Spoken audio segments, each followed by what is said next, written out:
सतगुरुदेव की जय। बंदी छोड़ कबीर परमेश्वर जी की जय। बंदी छोड़ गरीबदास जी महाराज जी की जय। स्वामी रामदेवानंद जी गुरु महाराज जी की जय हो। परम पिता परमात्मा पूर्ण ब्रह्म सारी सृष्टि के रचनहार कबीर परमेश्वर जी की असीम रजा से आप सभी पुण्यात्माएं सत्संग सुन रहे हैं। मात पिता मिल जाएंगे 184 वही, सतगुरु सेवा और बंदगी ये फेर मिलन की नहीं। हमारे परम पिता कबीर भगवान ने आकर के इस सुती आत्मा को जगाया है जो काल की भांग पीकर नशे में अपना जीवन नाश कर रही थी। उसके लिए परमात्मा ने स्वयं आकर हमें ज्ञान दिया है कि जो आज आप इस परिवार के पोषण में और संपत्ति के संग्रह करने में अपना पूरा मनुष्य जीवन नाश कर जाते हो, मनुष्य जीवन का केवल इतना ही काम नहीं था। ये क्रियाएं जो आप करते हो पशु पक्षी भी यही करते हैं। फिर मानव शरीर के मिलने का उद्देश्य क्या था, आवश्यकता क्या थी, ये परमात्मा स्वयं आकर ज्ञान कराते हैं। और उस ज्ञान को आगे कुछ अज्ञान बना करके काल के दूत काल के संत प्रेरणा तो करते रहते हैं, लेकिन उनके पास समाधान नहीं होता। जिसके पास समाधान नहीं है वो ज्ञान भी व्यर्थ है। जैसे किसी को कोई रोग है, किसी ने बता भी दिया कि आपको अमोक रोग है, औषधि है नहीं और है तो वो डुप्लीकेट है, तो वो ज्ञान भी वो समाधान भी वो दोनों व्यर्थ हैं, यूजलेस हैं। ठीक इसी प्रकार तत्व ज्ञान के अभाव से जो भक्ति भी करते थे, मनुष्य जीवन का उद्देश्य भी जो संत बता दिया करते थे कि इसका आत्म कल्याण ही मनुष्य जीवन का उद्देश्य है, लेकिन उनके पास समाधान नहीं था। तो परमात्मा ने आकर के समाधान भी बताया है और ये तत्व ज्ञान भी बताया है। क्या बताया है परमात्मा ने कि माता पिता मिल जाएंगे इस 184 माह, जहां भी आपका जन्म होगा, पशु कुत्ते की योनि में जाओगे वहां भी माता पिता मिल जाएंगे। गधे की योनि में जाओगे वहां भी आपको माता पिता मिल जाएंगे। पक्षी बनोगे वहां भी माता पिता मिल जाएंगे। मनुष्य जन्म होगा वहां भी माता पिता मिल जाएंगे। मनुष्य शरीर के अतिरिक्त हमें परमात्मा नहीं मिल सकते, सतगुरु नहीं मिल सकते। इसलिए परमात्मा बताते हैं कि माता पिता मिल जाएंगे 184 माह और सतगुरु सेवा और या बंदगी वही फेर मिलन की ना। मानुष जन्म पाया कर जो नहीं रट हरि नाम, जैसे कुआ जल बिना फिर बनवाया क्या काम।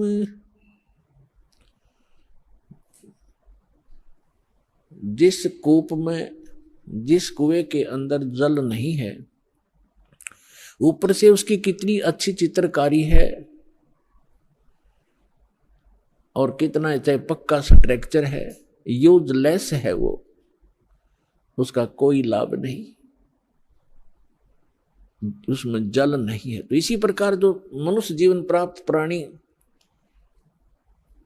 कितना ही उच्च पोस्ट प्राप्त है, कितना ही उसका सुंदर शरीर है, यदि उसमें भक्ति नहीं, सत्य भक्ति नहीं है, तो ऐसा है जैसे जल रहित कूप होता है। मानुष जन्म पाय कर जो नहीं रटे हरि नाम, जैसे कुआ जल बिना बनवाया क्या काम। मानुष जन्म दुर्लभ है ये मिले न बारंबार, जैसे तरवर से पत्ता टूट गिरे वो बोर न लगता डर। इसके लिए परमात्मा हमें याद दिलाते हैं आपके पास मानव शरीर भी है और आपको सतगुरु भी मिल गए हैं। तो फिर क्या बताते हैं कि समझा है तो सिर धर पाओ, बहुर नहीं रे ऐसा दाव। फिर परमात्मा हमें याद दिलाते हैं कि राम नाम रटते रहो जब तक घट में प्राण, कभू तो दीन दयाल के है भनक पड़ेगी कान। आज कहे मैं काल भजूं और काल कहे फिर काल, आज काल के करते ही तेरा समय जावेगा चाल। आज कला लीजियो कल किसको होई, यो तन माटी में मिले है जाने सब कोई। काल करे सो आज करे, आज करे सो अब, पल में प्रलय हो जागी भाई फिर करोगे कब। आज कला हाली जियो कल किसको होई, ये तन माटी में मिले है जाने सब कोई। लखी करोड़ी चले गए बहु जोड़े खजाना, जातन चंदन लेपते सो धरे मसाना। अस्थि घोड़े पाल की दल बल बहु साजा, वो 1.25 लाख संगी गए वो रावण से राजा। लखी करोड़ी चले गए बहु जोड़े खजाना, जातन चंदन लेपते सो धरे मसाना। अस्थि घोड़े पाल की दुलबुल बहु साजा, 1.25 लाख संगी गए वो रावण से राजा। कुंभकर्ण से वीर थे वो लंका छत्रधारी, बिना नाम वंश डूबेगा न्यो समझावे नारी। विभीषण पद भेद दिया वो निर्गुण निर्वाणा, रावण दुई बिसार रे तज गर्भ गुमान। बड़चक विकाल चक्कर पड़े जिन नाम बिसारा, कंस के सी चाणोर से धर बाल पछारा। हिरणा कुछ समझा नहीं प्रहलाद पढ़ावे, उधर विनाशा आण के तब कौन छुटावे। जरासंध से मारिया और सहसरा बाहु, ग्रह से गज छुटाई या निज नाम है साहू। दुशासन पर ले गए वो 71 भाई, दुर्योधन की देह को तन गीद ना खाई। सूक्ष्म रूप धर कर किन्नी कबीर सहाय, कृष्ण को तो महिमा दीनी है सतबाए। सूक्ष्म रूप धर कर किन्नी कबीर सहाय, श्री कृष्ण को तो महिमा केवल दीनी है सतबाए। मोक्ष मुक्ति सतनाम से भजली जो सोई, अगम दीप सतलोक में तब बसा होई। 88 दीप में उत्पत्ति की खानी, दास गरीब सत भक्ति मिले तब सथिर होत प्राणी। पुण्यात्मा सौभाग्य आपका, धन्य आपके माता पिता जिनसे जन्म हुआ, क्योंकि अच्छी संतान अच्छे ही माता पिता को प्राप्त होती है। अच्छी संतान वही है जो भगवान से डरने वाले, परमात्मा की तरफ में भटकने वाले और बुराई से डरने वाले होते हैं, वही अच्छी संतान होती है। और वो अच्छे माता पिता से उनका जन्म हुआ करता है। तो ऐसे संस्कार आपको जो प्राप्त हैं ये बहुत ही कम चांस है इस मानव जीवन में। आप बालक को, आपको ज्ञान नहीं, ये दास इस मार्ग का मास्टर बना दिया कबीर भगवान ने। इस दास को मालूम है आपकी कितनी कीमत है, आप कितने पुण्यकर्मी प्राणी हैं, क्योंकि लाल को अपनी कीमत का स्वयं ज्ञान नहीं होता, जोर ही कीमत लगाता है। अब क्या बताते हैं परमात्मा कि आज का लाहा लीजियो कल किसको होई, और ये तन माटी में मिले जाने सब कोई। सबको मालूम है मरेंगे, पर एक सबसे बड़ी भूल हमारा ये लगी है कि अभी नहीं मरेंगे। कब मरेंगे? अप्रोक्सीमेट है, अप्रोक्सीमेशन है कि जैसे कोई 20-30 वर्ष का बच्चा है, बेटा है या बेटी है, वो तो स्वाभाविक ही निश्चिंत है कि अभी तो 100 वर्ष के आसपास मरते हैं, 80-70 वर्ष तो बहुत हो जाते हैं। और जो 50-40 के हो गए वो भी अभी सोच रहे हैं अभी नहीं मरेंगे क्योंकि उम्र बहुत है। और जो 70 और 80 के बीच में पहुंच गए वो भी अब ये सोच रहे हैं अभी नहीं मरेंगे। और जो 90 के आसपास हैं वो भी यही सोच कर जी रहे हैं अभी हो सकता है और 10-5 वर्ष और हो। लेकिन हम उसमें भूल जाते हैं 10 वर्ष के बालक, 2 वर्ष के बच्चे गर्भ के अंदर भी, 1 वर्ष का, 6 महीने के, 20 वर्ष के, 30 वर्ष के, कोई किसी कारण से 50 और 40 वर्ष के, ये सब मृत्यु को प्राप्त हो रहे हैं। तो इसलिए परमात्मा याद दिलाते हैं कि आज का लाहा लीजियो कल किसको होई। जो अपना धन इकट्ठा कर लोगे, भक्ति कर लोगे, दान धर्म कर लोगे, वो आपका होगा। बाकी ये रेस्टोरेंट है, आपने सब कुछ बना बनू कर यहीं छोड़ जाना, आप साथ नहीं ले जा सकते। तो क्या ले जाना है हमने? जैसे हम विदेश गए हैं, स्वदेश आना है, तो हम विदेश की करेंसी यहां ले भी आएंगे तो वो काम नहीं करेगी, उसको हमने चेंज कराना पड़ेगा। उस करेंसी को हमने अपने स्वदेश वाली करेंसी में चेंज कराना पड़ेगा, तब वो हमारा काम आओगी ना। तो कागज है, एक नए पैसे का भी नहीं है। इसलिए हम यहां विदेश में रह रहे हैं। ये पृथ्वी एक विदेश है, काल का लोक ये विदेश है, पृथ्वी उसका एक शहर समझो, 21 ब्रह्मांड है उसका पूरा राज्य साम्राज्य है। हम सतलोक से यहाँ आ गए हैं, वापस जाने की अब तैयारी कर रहे हैं, तो हम यहाँ की कोई वस्तु नहीं ले जा सकते। इसके लिए हमने करेंसी चेंज करानी पड़ेगी। वो करेंसी कैसे चेंज होएगी? जैसे आप दान करोगे, वो दान फिर पैसा जो है वो दान में बदल जाएगा, और दान से फिर धर्म बनेगा, और धर्म बनकर आपकी किस्मत में लिखा जाएगा। उतना ही अकाउंट आपको उस विदेश में, अपने स्वदेश में मिलेगा।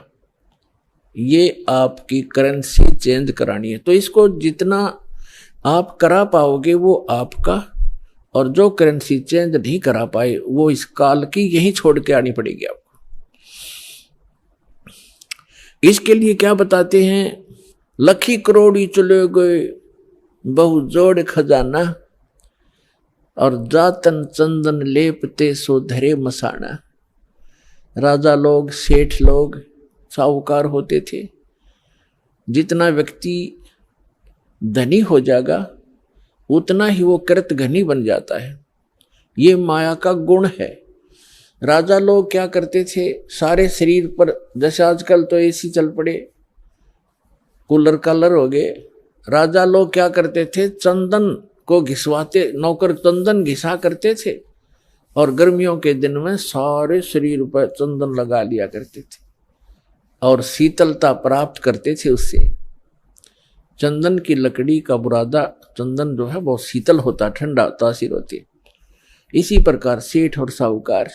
तो परमात्मा कहते हैं जातन चंदन लेपते, जिसके शरीर पर चंदन लेपन होता था और भक्ति करी नहीं, बकवाद करके जीवन नाश कर गए, पिछले जन्म के पुण्य कर्मों को पूर्व जन्म की बैटरी से राजा बन गए। जब तक पूर्व जन्म के पुण्य चलते हैं ये राजा राज्य भोगता है, धनी अपना धन का सुख लेता है, और यदि भविष्य की भक्ति ठीक ना बनी, शास्त्र अनुकूल साधना नहीं हुई, चार्जर नहीं लगा, तो पूर्व जन्म की बैटरी जिस दिन डिस्चार्ज होगी, यानी पूर्व जन्म के पुण्य आपके जिस दिन समाप्त हो जाएंगे, उस दिन अचानक कैर टूटने शुरू हो जाएंगे। जैसे राजा लोगों का इतिहास देख लो आप, पिछला पुराना इतिहास हम पढ़ा करते थे। कोई राजा 5 वर्ष राज्य किया, किसी ने 10 वर्ष किया, किसी ने 12 वर्ष किया, और जब कर्म बिगड़ते ही इंसान के, कोई ना कोई काल प्रेरणा से दूसरा राजा आके उस पर आक्रमण कर देता है, उसकी नींद हराम हो जाती है, मारा जाता है, लुट जाता है, बच जाता, जंगलों में धक्के खाता है, तो अब बैटरी उसकी समाप्त होगी और मृत्यु के उपरांत राजा गधे की योनि में जाता है। तो यहां परमात्मा कहते हैं, अगम निगम को खोज ले, बुद्धि विवेक विचार, उदय अस्त का राज मिले, तो बिन नाम बेगार। कितना सटीक उदाहरण दिया है परमात्मा ने कि जरा सा बुद्धि से काम ले मानो, अगम निगम को खोज ले, अपने भविष्य को विचार कर, और बुद्धि विवेक विचार, उदय अस्त का राज मिलो, तो वे नाम बेगार। यदि पृथ्वी पति बन जावे, उदय यानी जहां से सूर्य उदय होता है और अस्त होता है, अर्थात पूरी पृथ्वी पर जिसका शासन हो, उसको उदय अस्त का राजा कहते हैं। उदय अस्त का राज्य मिले, तो बिन नाम बेगार। अब बेगार तो अब शायद किसी बच्चों को ना याद हो, डिफाइन करना पड़ेगा उसको। पहले सन 60 के बाद 66-67 में 68 के अंदर हरियाणा में प्रांत अलग हो गया था, इसमें इतना विकास नहीं था, सड़कें बन गई। फिर ये 3 व्हीलर चला करते थे पेट्रोल के, ये बड़े बड़े जिनको 3 पहियों वाले 3 व्हीलर के बड़े वाले, और वो गांव से शहर में जाया करते थे। हमारे गांव से 2 3 व्हीलर चला करते थे। एक दिन नहीं आया तो दूसरे ने पूछा कि कल क्या बात होगी, कुशल तो है, आए नहीं। तो उसने कहा कि कल मैं बेगार में फंस गया था। बेगार क्या होती थी, पहले पुलिस वालों के पास ये अपने सरकारी व्हीकल नहीं होते थे, जीप वगैरह, ये ऐसे ही किसी की जीप पकड़ लेते, एक दिन किसी का 3 व्हीलर पकड़ लेते, कोई 4 व्हीलर जबरदस्ती ले लेते, और उसको सारा दिन अपना जो भी उनके काम होते 10-5 गांवों में, कितना रेड मारनी होती, कितना शराब पकड़नी होती, कोई चोर पकड़ना होता या क्रिमिनल आदमी पकड़ने होते, तो उनको ले जाते थे। वो पेट्रोल भी अपने पल्ले से डाला करता व्हीकल वाला, और सारा दिन उसका पहिया नहीं टेकने देते।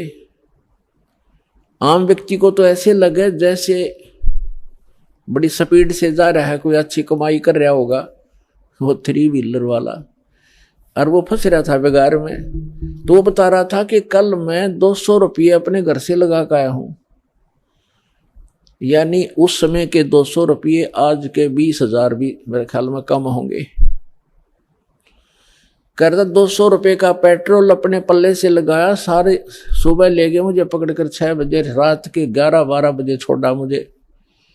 200 रुपये का तेल लग गया और पल्ले से रोटी खानी थी, तो कल मैं बेगार में फंस गया। अब क्या था कि सारा दिन वो चलता तो खूब दिखाई दिया, पहिया टेका नहीं, बहुत स्पीड, इधर चल उधर चल, और इनकम 1 नए पैसे की नहीं थी, खर्चा सारा का सारा था। इसको कहते हैं बेगार।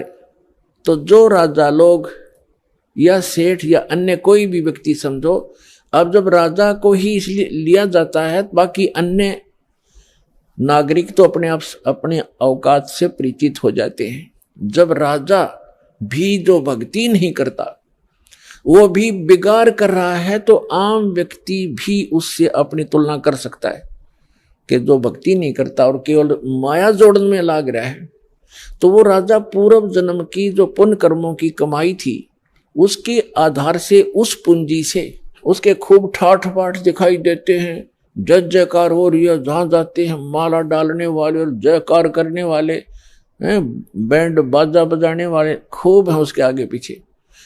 और वो भोली आत्मा अपने पूर्व जन्म की वो बैटरी को, अपने पूर्व जन्म की कमाई को समाप्त कर रहा है, आगे चार्जर है नहीं, यानी भविष्य की भक्ति वो कर नहीं रहा, तो वो राजा बेगार कर रहा है, बेगार अपनी पूंजी को नाश कर रहा है और पल की चैन नहीं। तो यहां गरीबदास साहिब जी परमात्मा से प्राप्त ज्ञान के आधार से कहते हैं, अगम निगम को खोज ले, बुद्धि विवेक विचार, उदय अस्त का राज मिले, तो बिन नाम बेगार। पुण्यात्माओं, कलेजा हिल जाए इंसान का, जरा सा सोधी में हो, जरा सा भी विवेक रखता हो। हमारी बुद्धि पर पत्थर पड़ चुके हैं। हम पूर्ण रूप से कितने विद्वान पाक रहे हो, चाहे इंजीनियर बन गए हैं, चाहे हम डॉक्टर बन गए और चाहे प्रधानमंत्री बन गए, हम भक्ति मार्ग में शून्य है, अध्यात्म मार्ग हमारा शून्य है। और किसी की पूर्व जन्म की प्रेरणा से वो की ट्राई भी कर रहा है, तो वो केवल डले ढो रहा है शास्त्र विरुद्ध साधना करके। तो सौभाग्य आपका, आपको एक ज्ञान सुनने को मिला। धन्यवाद करा करो उस परम पिता भगवान कबीर साहिब का कि ये ज्ञान आप तक पहुंच चुका है। इस दास को पता है, या मेरे साथ जब से लगे हैं आपके भाई बहन, कितना संघर्ष करके आप तक ये ज्ञान पहुंचाया। न ये काल के दूत, ये दुष्ट लोग इस ज्ञान को ऊपर नहीं आने दे रहे थे। 600 वर्ष पहले परमात्मा आकर चले गए, क्योंकि अशिक्षित थे हमारे पूर्वज, और इन दुष्ट लोगों ने हमारे तक वो परमात्मा का ज्ञान नहीं आने दिया। ये कहकर के कबीर तो अशिक्षित है, ये ब्रह्मा विष्णु महेश की निंदा करता है, ये देवताओं की निंदा करता है, इसको मारो पत्थर, इसको भगा दो। और जब से इस दास पर दया हुई परमात्मा की, या दास की नींद खुली और ये तत्व ज्ञान हुआ, उसी दिन से बेचैनी बन गई। जिसको समझाऊं उल्टा पड़े। कबीर साहब कहते हैं, साच कहूं जग मारन आवे, और झूठ कही ना जाइयो, और साच न पूरा पावते, झूठों जगपति आइयो। तो पुण्यात्माओं, सन 1994 में परम पूज्य मेरे गुरुदेव जी ने नाम देने का आदेश दिया था। उस दिन से आज तक ये दास जानता है कि कितने संघर्ष करके आप तक परमात्मा का यू ज्ञान पहुंचा पाया हूं। इन दुष्ट लोगों ने इतने बाधाएं की, जेल तक भेज दिया, झूठे केस बनाकर, झूठी अफवाहें फैलाकर। रामपाल गुंडा है, भुंडा है, नोना बताया 1 नंबर का आदमी है, और सारे विश्व के कल्याण के लिए प्रयत्नशील है।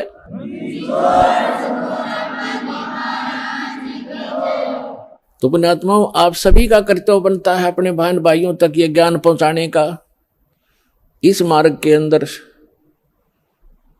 सबसे पहला आपको सहनशील बनना पड़ेगा, क्योंकि ये ऐसा ज्ञान है जो भी सुनता एक बार उसमें तूफान आता ही आता है। जैसे आप अपने छोटे भाई बहन को या बच्चे को कोई मेडिसिन खिलाते हो और उसकी जीभ पर रखते वो थूक भी देता है और रोता भी है, और अपने माता पिता के कपड़े भी पकड़ देता है, मेरा मुंह खराब हो गया, कोई बात नहीं, प्यार से, फिर अपना ही तो है जो ऐसा कुछ कर रहा है विरोध, वो अपना ही था, उसी के प्रयत्न कर रहे हैं, उसी के लिए आप उनकी जीवन रक्षा के लिए। तो उसको फिर धीरे धीरे वो टैबलेट, इंजेक्शन वो लाने पड़ेंगे, उसको खिलाना ही पड़ेगा, तो तब जा करके वो स्वस्थ होगा। तो इसलिए प्रत्येक का कर्तव्य बनता है परमात्मा के इस मार्ग में सहयोग देने का। लेकिन इस मार्ग के अंदर हम भक्त का लड़ाई करना फर्ज नहीं होता। परमात्मा खुद आए थे और उनके साथ कितनी बदतमीजियां की थी। उस परमेश्वर कबीर जी ने किसी को बद्दुआ भी नहीं दी, ऐसे बदसलूक किए थे। कभी बताया करेंगे, क्योंकि पहले तो आपको ये ज्ञान समझाते हैं, वेद पुराण गीता से आपको परिचित कराते हैं, ताकि फिर आपकी बुद्धि ये स्वीकार कर ले वह कि कबीर इज गॉड। जिस दिन आपको यह समझ में आ जाएगा कबीर इज गॉड, वो धानक रूप रहा करतार, काशी वाला धानक, ये समर्थ शक्ति है तो है ही, लेकिन हमारी समझ में जिस दिन आ जाएगा, फिर उसके बाद परमात्मा की केवल वो महिमा सुनाया करेंगे, परमात्मा की अमर वाणी से आपकी आत्मा विभोर हो जाया करेगी, आंखों से आंसू पड़ा करेंगे। और उसके बावजूद इतना कुछ तंग किया मालिक को, उनकी कथा कभी सुनते हैं पढ़ते हैं तो आंखों से आंसू नहीं रुकते, कलेजा फटने को हो जाता है। और एक सबसे बड़ी बात ये देखिए, उनको परमात्मा ने किसी को बद्दुआ तक नहीं दी, नहीं तो वो समर्थ हैं 1 सेकंड में पृथ्वी को नाश कर दें, दूसरी सेकंड में एज इट इज धर दें, ये इतने सक्षम है कबीर भगवान। लेकिन उन्होंने उनको बद्दुआ नहीं दी, क्योंकि वो उनको मालूम था कि ये मेरे ही बच्चे हैं, इन्होंने भांग पी रखी है काल भगवान की, और इन दुष्ट लोगों ने मेरे बच्चों को बेरा विरोधी बना दिया काल के दूतों ने। और वो काल के दूत कौन है? वो गुरु पद पे, वो भी तो परमात्मा के बच्चे हैं। तो पुण्यात्मा, जब आपकी बुद्धि, आपका विचार सतर इतना ऊपर उठ जाएगा तब हम आगे बढ़ पाएंगे। ना तो रोज की किसी गेल मरले लड़के ये तो तैयार बैठे हैं। तो हमने अपने मिशन को सफल भी करना है, अपने आप को बचा के भी रखना है, और परमात्मा के ज्ञान को उसके बच्चों तक पहुंचाना है। कहते आत्म प्राण उद्धार ही ऐसा धर्म नहीं, और जीव का उद्धार करा दे इससे बड़ा कोई पुण्य नहीं है। देखो पुण्य तो वो भी है जैसे पक्षियों को दाने डाल दिए, कोई गौशाला धर्मशाला बनवा दी, कोई कुआं खुदवा दिया है, कोई बाग बगीचे लगा दिए, कोई भंडारे कर दिए, वो तो अच्छी बात है कर दिए। और जैसे आज तो आपने पक्षियों को दाने डाल दिए और वो पक्षी अगले जन्म में बन गया सूअर, फिर क्या डालेंगे? आज तो हमने उस पशु के लिए गौशाला बनवा दी, गऊ है, और अगले जन्म में वो सूअर बन गई, सूअरी बन गई, फिर क्या क्या सेवा करेंगे इसकी? तो उसका एक तरीका बताया कि जो मानव शरीरधारी प्राणी है इसमें उद्धार हो जाएगा इनका, इस परमात्मा की शरण माने से, कबीर भगवान की शरण माने से या सद्भक्ति करने से उस आत्मा का फिर उद्धार हो जाएगा। वो ना गधा बने, ना पशु बने, ना सूअर बने, और फिर सतलोक चली जाएगी। अब कितना झंझट मिट गया। अब कहते हैं सतगुरु के उपदेश का लाया एक विचार,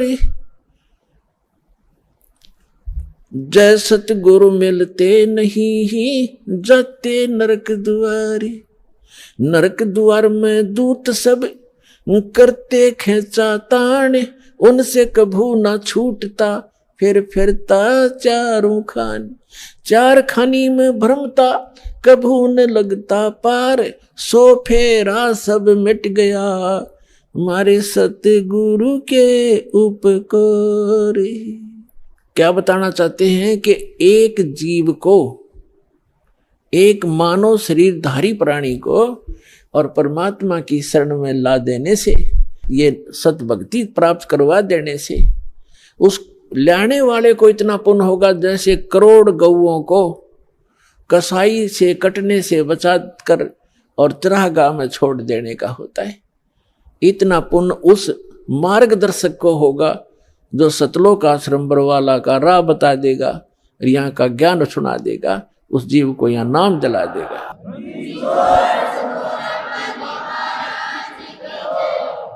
तो फिर उसके बाद कहते हैं उस भक्त का सारा बाईपास निकल गया, सतगुरु मिल गए, सतगुरु की उपदेश का लाया एक विचार, और जय सतगुरु मिलते नहीं हम जाते नरक द्वार, नरक द्वार में दूत सब फिर करते खेचा तान, उनसे कबू ना छूटता फिर फिरता चारों खान, चार खानी में भ्रमता और कबू न लगता पार, और सो फेरा सब मिट गया मेरे सतगुरु के उपकार। ओए अब ना वो पशु बने, ना पक्षी बने, और ना कोई और नरक में जावे, तो कितना बाईपास निकाल दिया परमात्मा की कृपा से, उस सच्चे नाम से वो कितना बाईपास निकल गया।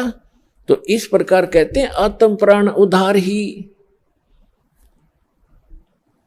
ऐसा धर्म नहीं, और इससे बड़ा कोई पुण्य नहीं प्राणी को। पुण्य तो और भी है, लेकिन अगर आप परोपकार करना चाहते हैं, आपके दिल में दया है प्राणियों के प्रति, तो मानव शरीरधारी प्राणी को मनुष्य जीवन प्राप्त करवा दे। बुरा वो भी नहीं है जैसे पक्षी है, अपने घर पर दाने डाल दो, कुत्ता आता है रोटी डाल दो, अपने ही घर पे डालो, कहीं विशेष स्थानों पर मत भटको, ये व्यर्थ है। और अतिथि आता उसको भोजन करवा दो, कोई भी मांगने वाला आता उसको पैसा मत दो।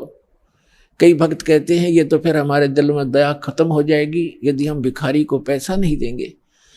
परमात्मा कहते हैं दया का प्रयोग भी विधिवत करने से ही लाभ होगा, अन्यथा वो आपका भी भक्ति नाशक और दूसरे का भी हानिकारक, दूसरे को भी हानि कर देगा। जैसे एक धनी व्यक्ति ने दया भाव से एक भिखारी को 100 रुपये दे दिए। अब वो भिखारी पहले प्रतिदिन 1 पौवा पिया करता और घर में पी कर शराब तो झगड़ा ही करवाती है और कौन सा रामायण बचेगा वो। तो उस दिन उसने आधा पिया, आधा बोतल शराब पी गया, घर जाके लड़ाई कर दी, घरवाली और बच्चे खूब पीट दिए। वह उसकी पत्नी लेकर बच्चों को कुएं में गिर गई, सारे मर गए। अब उसके दान करने वाले दयालु ने उस भिखारी का कुणबा गानी करवा दी। तो ये दया भी खराब है, ऐसी दया नहीं करनी चाहिए। भिखारी को रोटी खिला दे, अगर भिखारी रोटी खा ले भाई, कपड़ा नहीं है तो कपड़ा सिलवा दे उसको, बिना सिलाया नहीं दो जाते बेचेगा और गुटी लाओगा। एक भक्त कह रहा था कि एक दिन मैं पार्क में घूमने चला गया और वहां 2 बाबा जी बैठे, नकली 2 या 3 जैसे थे वह। तो वो मांग मूंग के लाए, इकट्ठे पैसे करा करते शाम ने। उस दिन उनके पास सारा कुल मिलाकर 20 से 25 रुपए बने। तो वो कहने लगे भाई इसमें तो कुछ भी ना आवे, एक का भी काम ना चाले शराब पीने का। तो उन्होंने बोला भाई ठीक है तुम टाल कर दो, मैं अकेला पी लूंगा। वो लेकर 1 बाज गया 25 रुपया ने। उसने अकेले ने काम चलाया उस दिन, तुम्हारे लिए कल दे दूंगा फिर मैं इकट्ठे करके। तो बता, इन इसे दुष्टों को दान करके तुम अपना पुण्य चाहते हो, अपना कल्याण चाहते हो? तो दान भी कहते हैं गुरु बिन माला फेरते, गुरु बिन देते दान, गुरु बिन दोनों निष्फल हैं, चाहे पूछो वेद पुराण। तो गुरु के अतिरिक्त दिया हुआ आपका दान भी व्यर्थ ही रहेगा। अगम निगम को खोज ले, बुद्धि विवेक विचार, उदय अस्त का राज मिले तो वे नाम बेगार। परमात्मा ने आपके ऊपर मेहर की है पुण्यात्माओं, मनुष्य शरीर ऐसे समय में अब परमात्मा ने बैन उठा रखा है कि जो भी सतनाम को और इस हारनाम को प्राप्त कर लेगा, आजीवन मर्यादा में रहेगा, गुरु वचन पर चलेगा, वो सभी सतलोक चले जाएंगे, जहां जाने के बाद साधक फिर लौटकर कभी संसार में नहीं आते। तो उसके लिए बताया है कि सतगुरु मिलना चाहिए, पूरा संत हो, सत भक्ति शास्त्र अनुकूल हो और भक्त भी कति डट के भक्ति करे, बुराई छोड़ दे। बीड़ी शराब मांस तमाकू आन उपासना रिश्वतखोरी चोरी जारी, ये सब बुराई है, इस भक्ति मार्ग में बाधक है। इनको त्याग कर ही हम परमात्मा प्राप्ति कर सकते हैं, मनुष्य जीवन को सफल कर सकते हैं। अब प्रसंग चल रहा है कि कल करे सो आज करो, आज करे सो अब, और पल में प्रलय हो जाएगी, भाई फिर करोगे कब।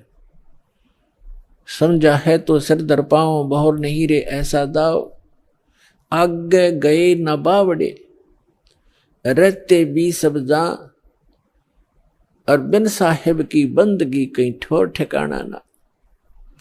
जो पहले चले गए, मृत्यु होगी, उन्होंने तो आके बताया नहीं हमारे साथ क्या बना, और शेष भी सब चले जाएंगे, ऐसे ही मृत्यु को प्राप्त हो जाएंगे।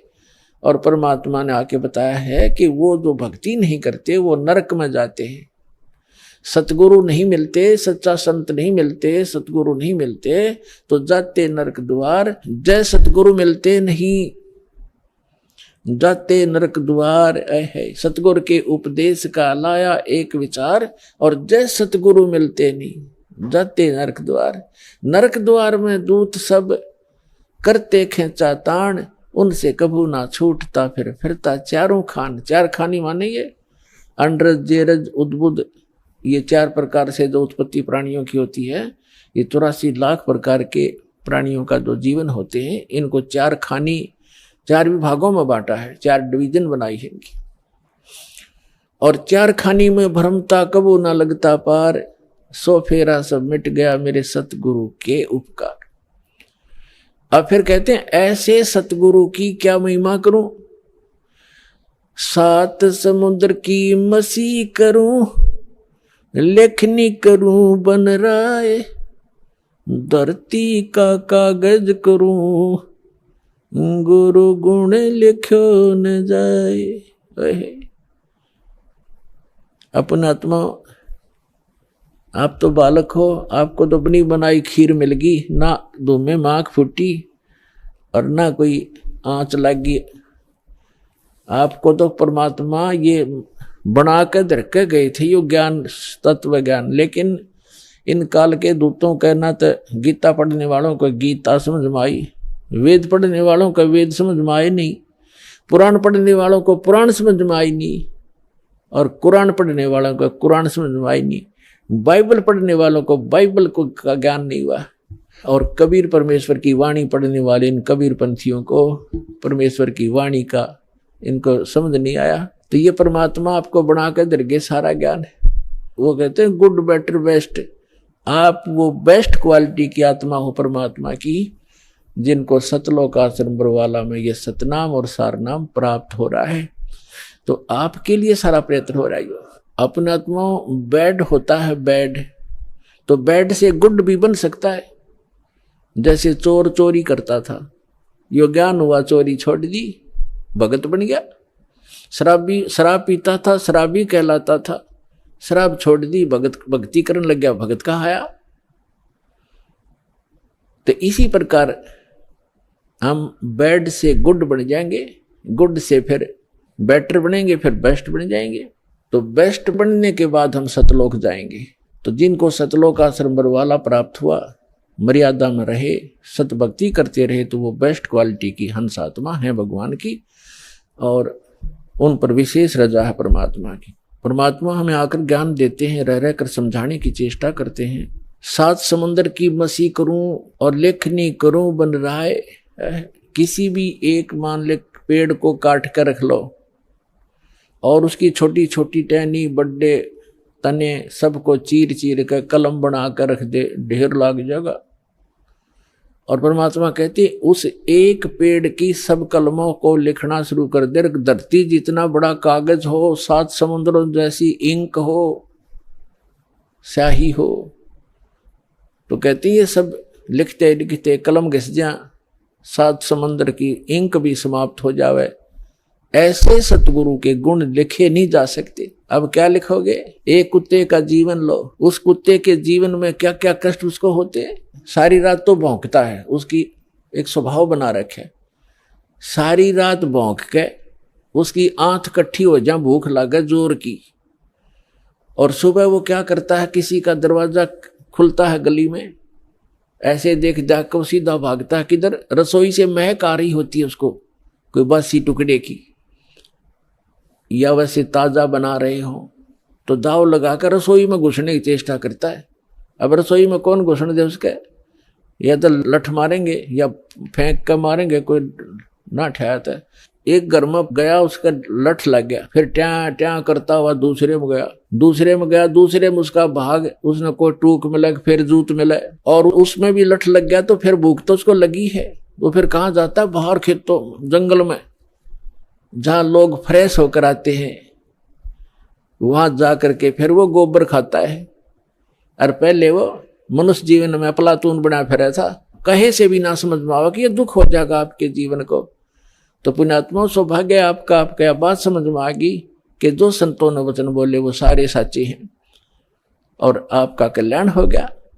तो इस प्रकार उन दुखों को याद करके और लिखा जाए, तब कहते हैं परमात्मा, सतगुरु के सजदा करूं ये कर्म छुटाए कोट, और जो ऐसे सतगुरु की निंदा करे फिर जम तोड़ेंगे ओठे।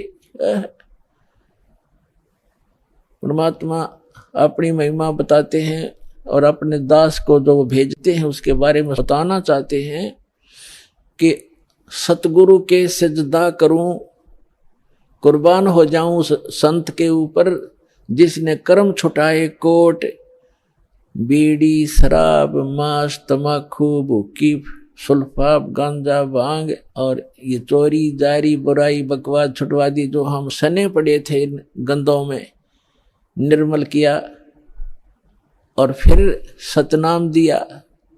कहते हैं सतगुरु के सजदा करो, ये कर्म छुटाए कोट। अरे ऐसे संत की जो निंदा करे कहते फिर जम तोड़ेंगे होठ। यम के दूत ऐसे मारेंगे लठ, होठों पर लगे चाहे सिर में लगे, वह आगा पीछा नहीं देखेंगे ऐसे व्यक्तियों के। तो यहां परमात्मा कहते हैं गुरु मानुष कर जानते, ऐसे संत को कहते हैं मानुष मत गिनना।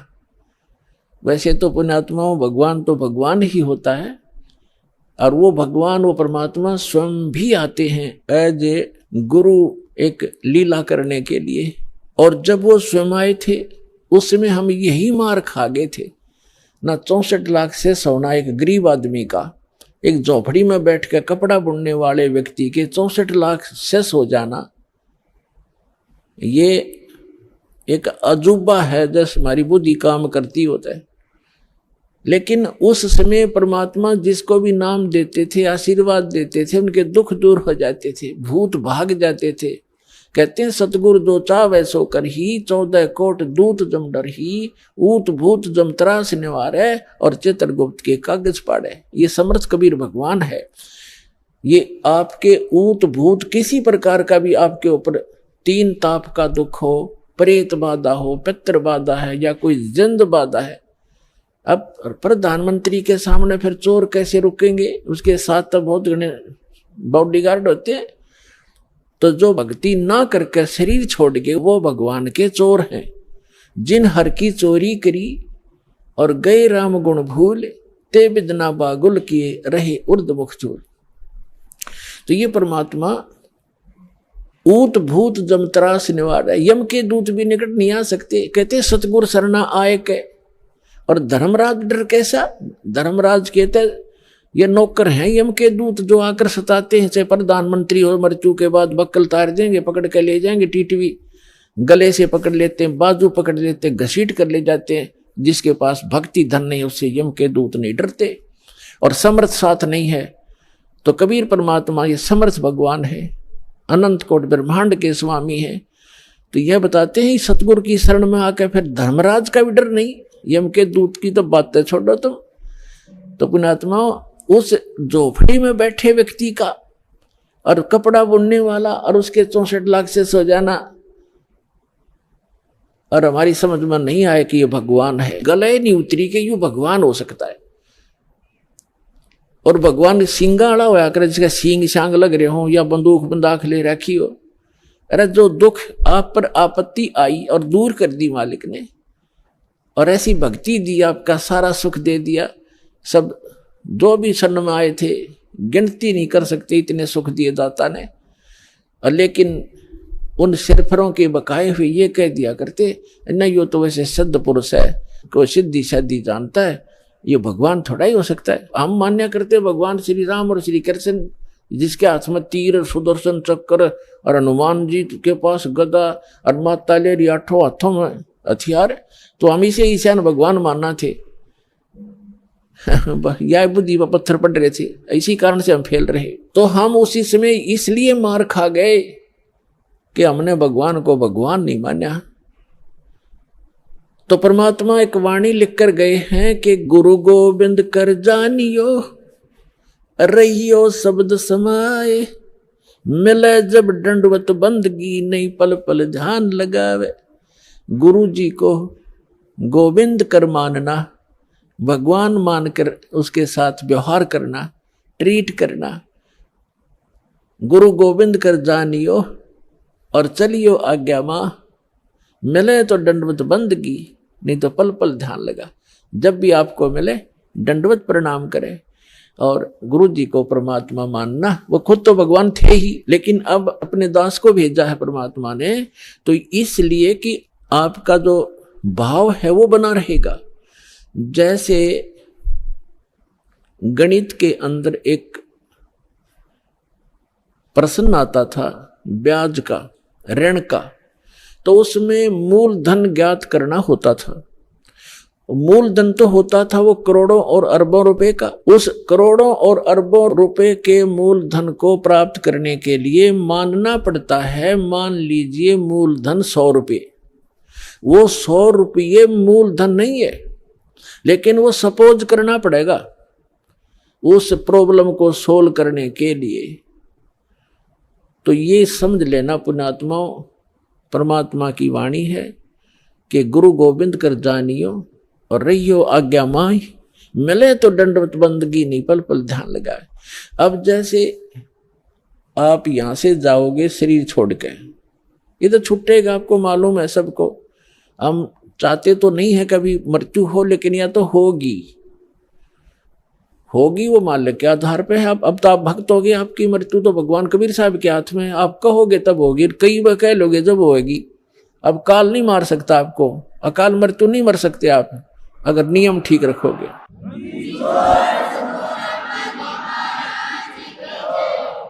तो ये तो हमने यहां से जाना पड़ेगा। जब आप यहां शरीर छोड़कर जाओगे तो ऊपर जाकर के जहां भी आप देखोगे ये दास के रूप में वो कबीर परमेश्वर आपको खड़े दिखाई देंगे। और जो काल के दूत यहां संत आए हैं उनका रूप होगा, लेकिन काल उनके संत के रूप में खड़े दिखेंगे। तो वहां जिस गुरु की वो शरण में है तो वहां जाकर अपने गुरु जी के पास ही जाते हैं। वो तो सीधे के अपने वो खड़े गुरु जी, तो अब उसके शेष सारे उस गुरु के पास, उसके शेष उस दूसरे गुरु के पास।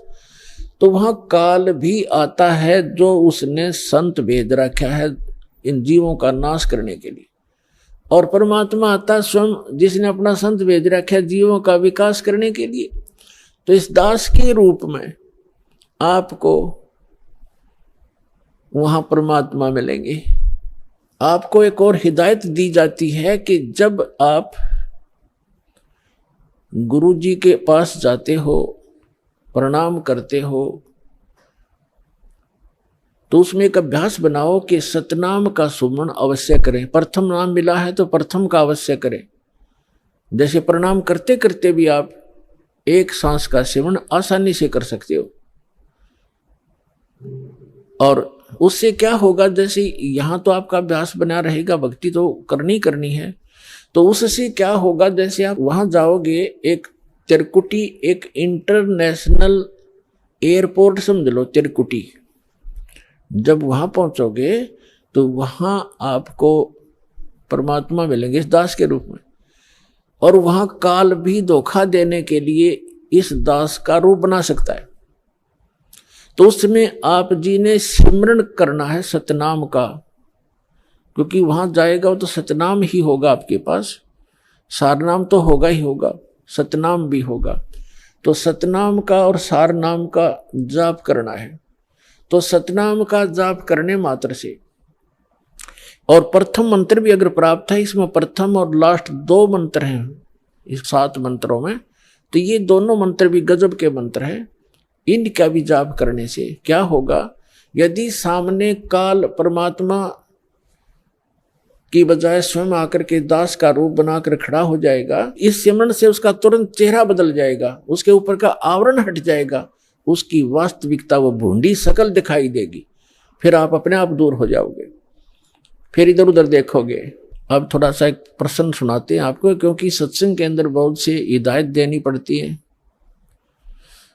तो ये सुमरण करने से भी अगर शकल नहीं बदलती है तो आपके ओरिजिनल गुरुजी और ओरिजिनल गॉड है।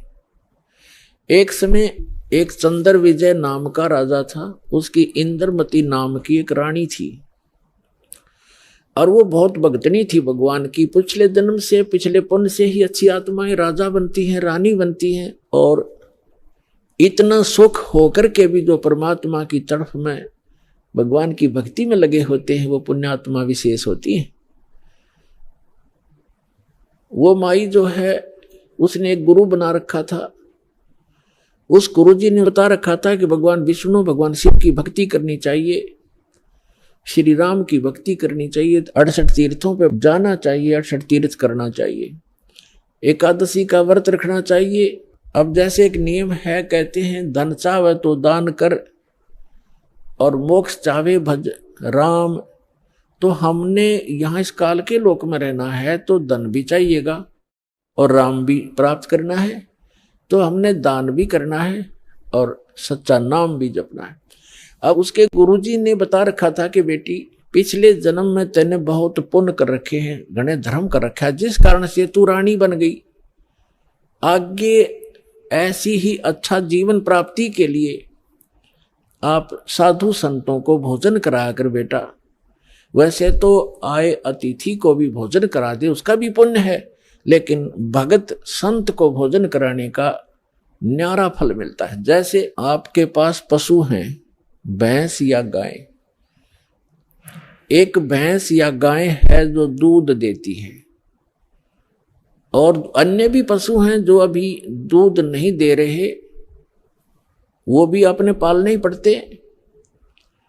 अब एक तो उस दूध ना दे रहे पशु को जो चारा दिया जाता है, आहार खिलाया जाता है, वो भी हमारा कर्तव्य बनता है। लेकिन जो दूध वाले को जो चारा चराया जाता है, बिनौले खल आदि हम डालते हैं, तो वो तुरंत लाभ दे देता है। सुबह अच्छा भोजन कराओगे, चारा चराओगे, तो शाम में दूध घड़ा पाओगे उसके। तो इस प्रकार संत और भक्त होते हैं दूध वाले, और अन्य जो अतिथि आते हैं जो भक्त नहीं, भक्त है तो अच्छी बात है ना, तो वो भी एक कर्तव्य जानकर हमने उनको भी अवश्य भोजन कराना चाहिए और आदर सत्कार आतिथ्य सत्कार से कराना चाहिए। लेकिन साधु संतों का भोजन कराया हुआ अत्यधिक लाभ देता है। अब साधु संत भक्त भले ही वो शास्त्र विरुद्ध साधना कर रहे हैं, लेकिन पूर्व जन्म के वो पुण्यकर्मी प्राणी हैं, वही भटक रहे होते हैं।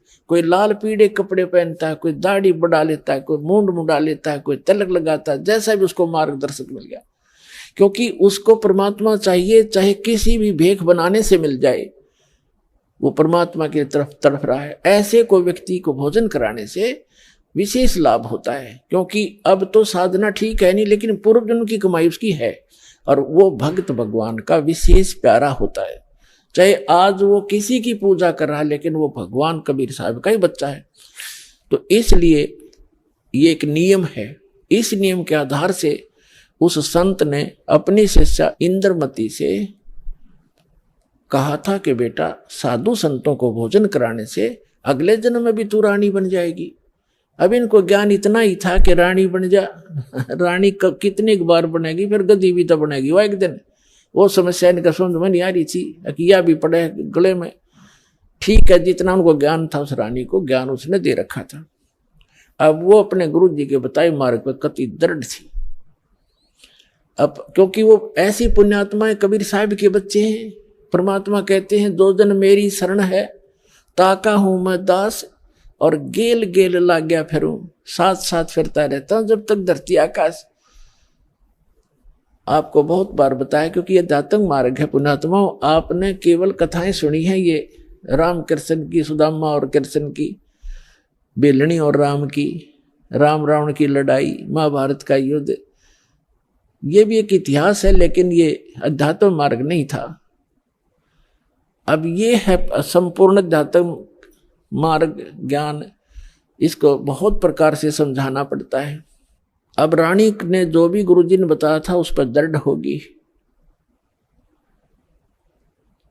और उसने ये सोचा कि भी साधु संतों को भोजन कराना अनिवार्य है। उसने एक अपना नियम बना लिया कि मुझे भूल ना पड़े, मैं प्रतिदिन संतों को, जितने भी आसपास संत हैं, 2, 4, 10, कम से कम एक को तो भोजन करा कर ही मैं प्रतिदिन आहार किया करूंगी। तो उसने अपने नौकरों से बोल दिया कि आसपास जो भी जंगल में कोई साधु संत हो, उनको प्रार्थना करके आओ कि डेली यहाँ भोजन करके जाएं, और जो यहाँ नहीं आ सकते उनको वहां पहुंचा कर आओ। अपने हाथों रोटी बनाती रानी होकर, चाहे 10 संत आते, चाहे 5 आते, चाहे 20 आते। तो ये सिलसिला शुरू था। एक बार क्या हुआ कि कुंभ के मेले का कोई ऐसा संस्कार हो गया। कुंभ के मेले पर हरिद्वार में चले गए सभी साधु संत पर भी लेने के लिए, और पैदल आना जाना होता था तो 10-15 दिन का प्रोग्राम उनका बनता ही बनता था। कोई भी संत उस क्षेत्र में रहा नहीं। अब रानी को पता चला कि साधु आए नहीं, पता करके आओ। पता करके आए, साधु नहीं थे, कोई है नहीं, सब चले गए, सबकी झोपड़ी खाली पड़ी है। पता चला कि वो तो तीर्थ भ्रमण पर चले गए।